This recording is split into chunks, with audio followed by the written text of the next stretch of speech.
Pandri bus stand को भाटा गांव शिफ्ट करने के बाद यात्रियों को शहर आने जाने में खासी परेशानी हो रही है। शहर की व्यवस्था देखने वाले नगर निगम के पास 165 से अधिक बसें हैं, लेकिन इसका फायदा आम जनता को नहीं मिल रहा।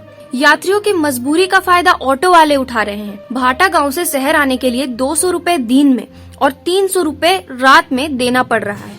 जिला प्रशासन ने आधी अधूरी तैयारी के साथ बसों का संचालन भाटा गांव स्थित अंतर्राज्यीय बस स्टैंड से शुरू तो कर दिया, लेकिन इसका खामियाजा आम यात्रियों को भुगतना पड़ रहा है। कोरोना के शुरुआती समय 2020 से 22 मार्च से बंद हुए सिटी बस 20 महीने बाद भी आम जनता के लिए शुरू नहीं किया जा सका। शहर में अभी भी 99 बस नया रायपुर मंत्रालय जा रही हैं, लेकिन प्रशासन को शहर में रह रहे लगभग 15 लाख की आबादी की परेशानी नहीं दिख रही। नया बस स्टैंड अब भाटा गांव हो जाने से शहर के दूर दराज वाले क्षेत्रों में रहने वाले लोगों को यहां तक पहुंचने में दिक्कतों का सामना करना पड़ रहा है, जिसमें Bhanpuri, Sarona, Teli Bandha, Santoshi Nagar, Tatibandh, Khamtarai, Raipura, Mahadev Ghat, railway station, Sejbahar, Devpuri, Mana, Pandri, मोआ, पुरानी बस्ती, जीई रोड समेत अन्य हैं।